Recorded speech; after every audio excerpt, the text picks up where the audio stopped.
बिस्मिल्लाहिर्रहमानिर्रहीम।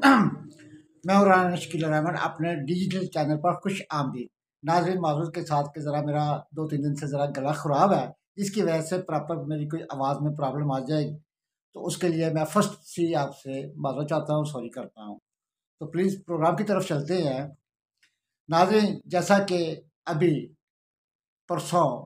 लियाकत चट्ठा ने एक खुदकश हमला किया है, इस पाकिस्तान पर खुदकश हमला किया है, जो कि 9 मई पार्ट 2 कहा जा सकता है जिसे,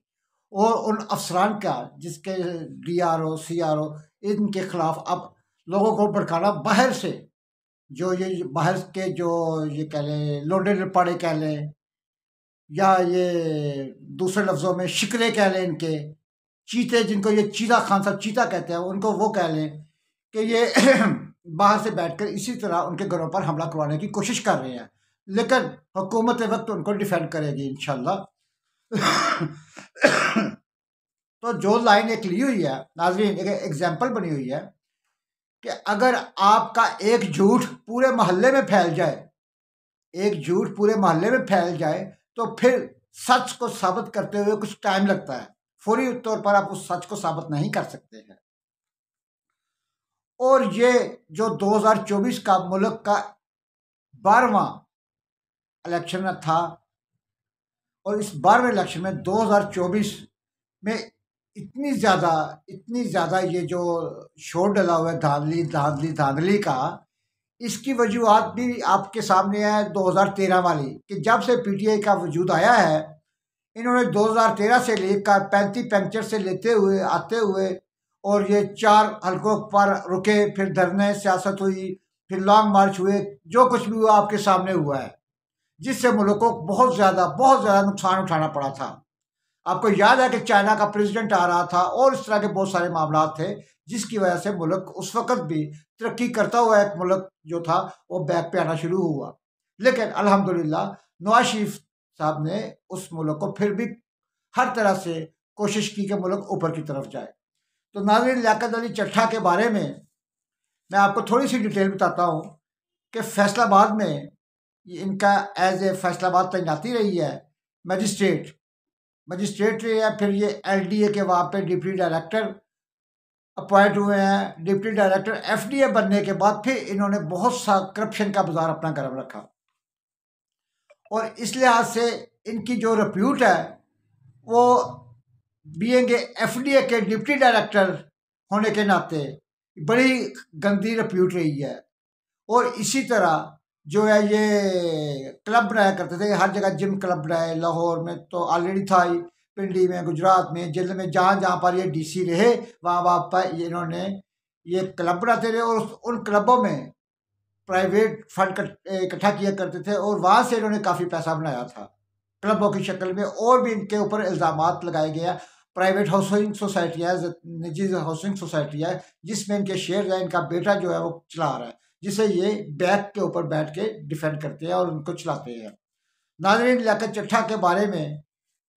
उम्मीद है कि कानून अपना रास्ता लेगा, और इसकी बैक पर जो भी वो ख्वाह अमेरिका में कोई बैठे हों जिन्होंने प्लानिंग की है, वो उनको भी कैफरे करदार तक पहुंचाया जाए, और उसके साथ साथ लियाकत चट्ठा को। अच्छा नाज़रीन, आपके इत्तला के लिए अर्ज़ा है कि ये लियाकत चट्ठा का जो खुदकश हमला है, ये रिसेंटली 8 से 10 दिनों में ये प्लान तैयार किया गया। 8 से 10 दिनों में, इससे पहले नहीं, ये रिसेंटली 8 से 10 दिनों में ये पूरा प्लान तैयार किया गया था कि किस तरह लियाकत चट्ठा को इस्तेमाल करना है। और ये भी ज़राए बता रहे हैं लियाकत चट्ठा के बारे में, मुसद्दका इत्तलात है कि इनको जो है 25 करोड़ रुपया दिया गया है, और सेकंड अमेरिका में इनको वीज़ा दिया लगवाया गया, और अमेरिका में ही एक बड़ा खूबसूरत लग्जरी फ्लैट लेके दिया गया है। ये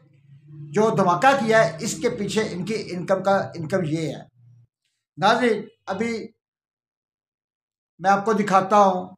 फैसलाबाद से NA 103 से हाजी अकरम अंसारी का आप लोगों के लिए एक बड़ा ही खूबसूरत पैगाम है, बड़ा ही हौसला अफजा पैगाम है। और उनके पैगाम में उन्होंने अपने हलके का शुक्रिया अदा किया है, और उसके साथ साथ अपने हलके के लोगों के लिए कि अगर बेशक वो खुले दिल से उन्होंने अपनी हार तस्लीम की, और उसके बावजूद उन्होंने कहा कि अल्हम्दुलिल्लाह इंशाल्लाह पंजाब में हमारी हुकूमत होगी, वफाक में हमारी हुकूमत होगी, तो मैं अपने हल्के के लिए दिन दुगनी और रात चुगनी जो है वो मेहनत करूंगा और उनके काम आया करूंगा। हमेशा 24 घंटे मेरे घर के दरवाजे खुले हैं। आइए चलते हैं हाजी अकरम अंसारी साहब के पैगाम की तरफ, और ये देखिए उनकी वीडियो देखिए। औज़ुबिल्लाहिमिनश्शैतानिर्रजीम, बिस्मिल्लाहिर्रहमानिर्रहीम। मैं अपने तमाम हल्के के बुज़ुर्गों को, माँओं को, बहनों को, बेटियों को, अपने नौजवान साथियों को अस्सलाम वालेकुम। गुजारिश ये है कि अल्लाह ताला के फजल करम से ये इलेक्शन जो हैं वो 2024 को हो गए हैं, और उसमें रिज़ल्ट जो भी होता है वो अल्लाह ताला को मंजूर होता है।